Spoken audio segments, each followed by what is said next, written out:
What's up, BGI? This is John, and I hope you guys are in love with Piedmont Blues as much as I am.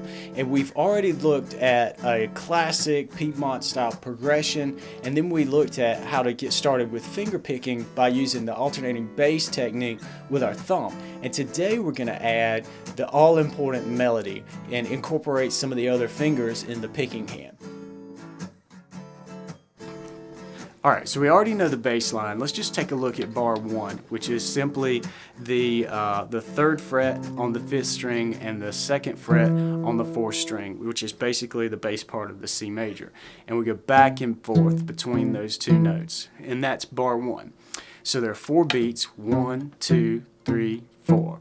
Now to add the melody in, I want to basically add the high ringing 1st string and E note in on on beat 2 and beat 3.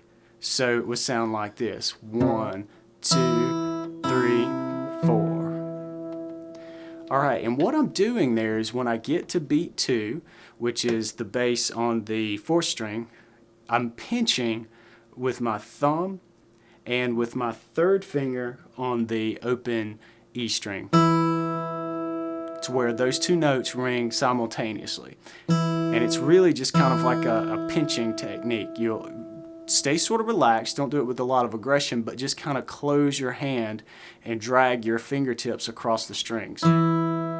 And you'll get a nice crisp ringing of both of the notes at the same exact time. And that's what we're looking for here. Now, let me pause for a second and talk about the finger that you use. I'm using the 3rd finger on my picking hand because that's what's comfortable for me. And maybe it's a little more formal and a little more classical style, but I don't want you to get caught up in which finger do I use. Go with what's comfortable for you, and this just happens to be what's comfortable for me.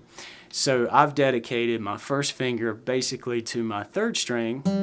My 2nd finger here, middle finger, is dedicated to my 2nd string, and I usually pick the open E string with my 3rd finger here, my reading finger. But if you just want to stay with the thumb and the index finger, go right ahead. If it works for you, and if you can make it work for you, do it. I've seen a ton of different finger pickers, and I've seen a ton of different styles for picking with your picking hand. So find what works for you and go for it. So let's keep moving on. We've got thumb, pinch, pinch, thumb. That's a good way to really kind of get the rhythm of this thing. Is think thumb by itself, pinch, pinch, thumb by itself. Okay? So practice that, just these 4 beats in bar 1 over and over again.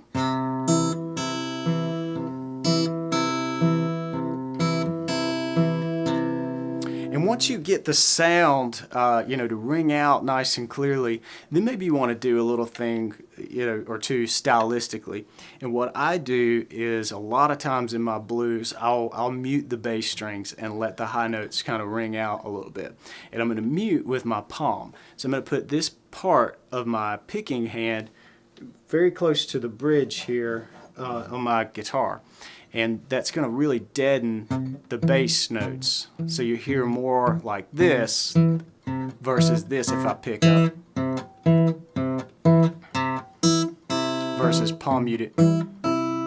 It just has a nice percussive, kind of dull thud sound, which I really like, and I hear a lot of, blues players do. So see if you can work that in. Then let's move on to bar 2, which is the same basic movement with your picking hand, in that we've got the thumb, pinch, pinch, thumb, but what we're going to do is do that over an A7. So here's your A7 chord, and you should be familiar with that from the Piedmont progression, the Ragtime progression episode, and then the alternating bass lesson that we did as well. So here's a basic A7, and you're going to do the same movement, exact same movement. Thumb, pinch, pinch, thumb. So let's hear those 2 bars together. Thumb, pinch, pinch, thumb, thumb, pinch, pinch, thumb.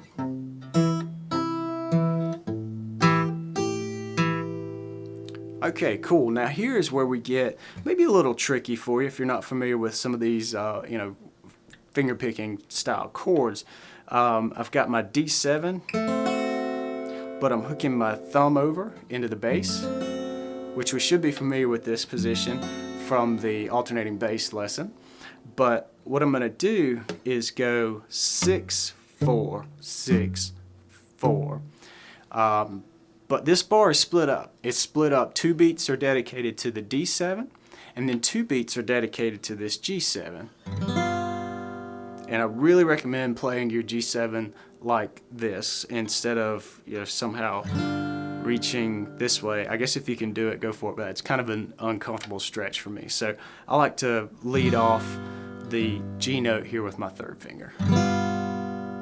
So again, I said we've got 2 beats on the D7, 1, 2, G7, 2. But now the picking is almost the same except for the thumb here. We're going thumb on the 6th string, thumb on the 4th string, and then 6th string, 4th string. But what we're doing with the melody is the exact same. There's just a chord change in there, which gives this bar a little bit of interest. Let's listen to it.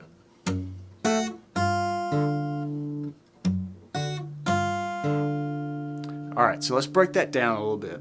I'm doing the bass here on the 6th string, and then pinch 4th string and 1st string this time. And then I immediately change chords into the G7, which has a 6th string, 1st string pinch. And then I wrap up by using just the thumb on the open 4th string. So let's listen to the 3 bars together to this point.